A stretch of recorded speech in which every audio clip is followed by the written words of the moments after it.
저도 이제 사실 법조를 12년 차 올해 하고 있는데 이렇게 12년 차 법조를 하면서 야, 세상에 특검이 이런 조치도 하는구나 싶은 정도의 뉴스가 있어서 들려드리겠습니다. 뭐냐면은 종합특검 있잖아요. 그러니까는 3대 특검의 남은 사건을 수사한다는 2차 종합특검. 2차 종합특검에서 징계 요구를 했습니다. 누구에 대해서 놀랍게도 구자연 검찰총장 대행에 대해서. 그러니까 특검이 검찰총장을 징계해 달라고 법무부에 요청을 했다는 거예요. 야, 이거 무슨 특검이 지금 같은 기관이잖아요. 수사기관인데 그것도 자기네들은 임시기관이고 어쨌든 지금까지는 상설 수사기관인데 이 수사기관의 수장에 대해서 징계 요청을 했다. 그리고 구자연 대행뿐만 아니라 이 대검의 감찰부장까지 같이 해가지고 법무부 장관한테 징계 요청을 했습니다. 도대체 그러면 무슨 일로 이 총장 대행까지 징계 요청을 하냐? 자, 얘기를 들어보면 그렇습니다. 지금 이제 오후에 브리핑한 내용이 그런 거예요. 자료를 자기네들이 달라고 했는데 안 줬다. 그 어떤 자료냐? 그러니까는 이 특검에서 요청한 자료가 지금 검찰에 이 TF가 있습니다. 그러니까는 계엄하고 나서 이게 계엄에 대해서 계엄에 관여한 사람들을 징계하고 하겠다고 하는 TF가 있는데 이 TF에서 조사한 내역에 대해서 자료를 달라고 그랬는데 안 줬다는 거예요. 그리고 특검법에 따라서는 이 해당 기관에 대해서 자료 제출 요청을 하면은 주게 되는데 안 줬다라는 것입니다. 그리고 이 특검법에 따라서 특검법에 그런 내용이 있다는 거예요. 제가 이제 조항을 조금 불러드릴게요. 조항이 뭐 그런 내용이 있기는 합니다. 뭐냐면은 자, 이 헌법존중 TF입니다. 헌법존중 TF에 자료 제출을 요구를 했는데 거부를 했다라는 겁니다. 자, 특검법에 어떤 내용이 있나? 특별검사는 직무 수행에 있어서 필요한 경우에 대검, 공수처, 경찰청 등 관계기관 장에게 수사 중인 사건의 기록, 그리고 증거, 자료 제출 등 수사 협조를 요청할 수 있다. 그러니까 수사 끝난 사건이 아니라 수사 중인 사건에 대해서도 요청을 할 수 있게 어쨌든 법을 그렇게 만들어 놨어요. 요새 사실 뭐 법을 만드는 게 뭐 누가 그런 얘기를 하더라고요. 요새 법을 만드는 게 저 키오스크에서 물건 음식 시키는 것보다 더 쉽다. 왜냐하면 민주당이 뭐 필요한 법은 그때그때 바로바로 뭐 의결을 해서 만드니까 이 특검법에서도 지금 이런 규정이 있습니다. 자, 그리고 이렇게 자료 제출 요구를 했는데 안 들으면은 이 관계기관장이 따라야 되는데 따르지 않은 경우 특검이 징계 의결 요구권자한테 이 관계기관의 장에 대한 징계 절차를 개시할 것을 요청할 수 있다. 뭐 법에 돼 있기는 해요.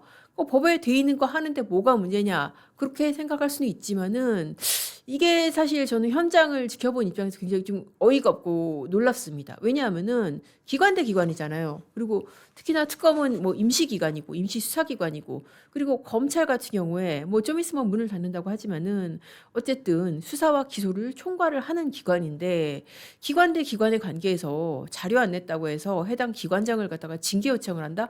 보통 이 기관에 대해서 A 기관이 B 기관에 대해서 자료 요청을 할 때는 일단 자료 요청을 해서 받는 다음에 만약에 안 가져온다. 그러면 어떻게 하냐면 보통 영장을 발부받습니다. 법원에 필요성을 소명을 해서 영장을 발부받아서 그 영장에 따라서 집행하는 방식으로 그렇게 합니다. 이 영장을 발부받아서 집행하는 것도 어떻게 보면은 강제 집행이라기보다는 나중에 이게 뭐 영장 받아서 갖고 온 거냐 안 갖고 온 거냐 이런 법적인 시비를 없애기 위해서 받는 그런 성격이거든요. 그렇게 기관끼리는 조금 스무스하게 할 수가 있는데 이런 식으로 어떻게 보면은 좀 무력 행사?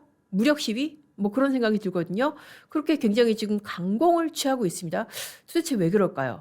저는 왠지 이게 좀 종로에서 뺨 맞고 한강에서 화풀이하는 저 옛날 사람이라서 좀 비유가 지금 그런 것밖에 생각이 안 나는데 그런 느낌이에요. 왜냐하면은 사실 2차 종합특검이 요새 욕을 굉장히 많이 먹었습니다. 이 자리에서도 제가 한번 해드렸었는데 너무 어이없는 짓이라거든요. 당장에 지금 생각나는 것만 해도 어떻습니까? 김지미 특검보. 아니 도대체 수사를 하는 건지 정치를 하는 건지 이 김어준 씨가 운영하는 이 유튜브에 있는 그 뭐 어떤 교수 정준희 교수가 하는 정준희의 논의가 거기 나와가지고 거의 뭐 수사 상황에 대해서 물론 뭐 자세한 내용은 얘기 안 했다 그러지만은 그런 얘기를 했잖아요. 그 원하시는 장면을 곧 보실 수 있을 것이다. 수사해 보니까 굉장히 뭐 많더라 뭐 이런 취지로 얘기를 하고 그러니까 이게 피의 사실 공표 소지도 있고 굉장히 부적절했죠. 그래서 어떤 시민단체가 고발도 했었습니다. 또 그것뿐만 아닙니다. 권창녕 특검 지금 이 특검이 권창녕 특검이 하는 특검이잖아요. 권창녕 특검이 수장이잖아요. 근데 권창녕 특검도 자기가 직접 방송에 나오진 않았지만은 누구를 통해서 그렇게 얘기를 했냐면은 최강욱 전 의원을 통해서 최강욱 전 의원이 그런 얘기를 했어요. 아, 내가 권창용 특검 만났는데 계엄을 뿌리 뽑으려면 3년 정도 걸릴 것 같다더라. 뭐 이런 식으로 얘기를 했다는 거는 자기가 직접 하진 않았지만은 거의 직접 한 거나 마찬가지 아닙니까?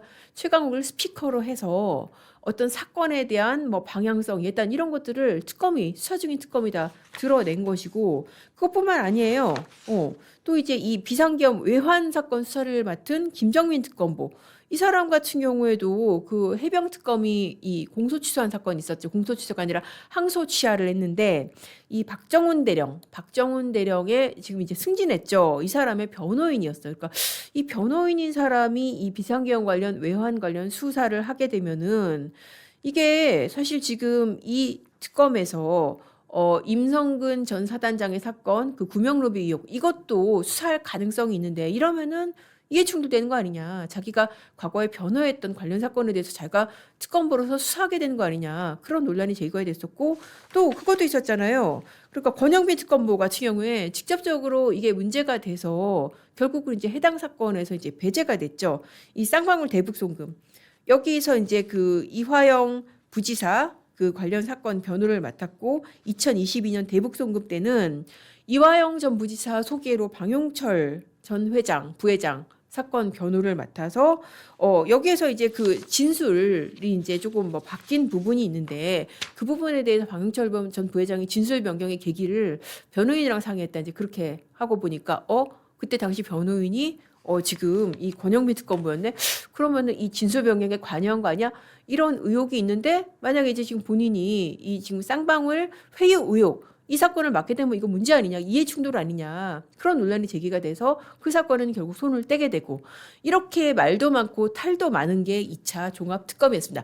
이렇게 말도 많고 탈도 많은데 정작 수사 실적은 어떠냐? 없습니다. 사실 없어요. 왜냐하면은 지금 이제 기사가 20일 날 저희 그 유희곤 기자, 정동원 기자가 썼는데 그때 기준으로 봤을 때도 출범한 지 52일이 됐는데 기소된 사람 하나도 없습니다. 구속영장 청구 자체가 한 건도 없어요. 청구됐다 기각된 것도 아니고 청구 자체가 하나도 없다.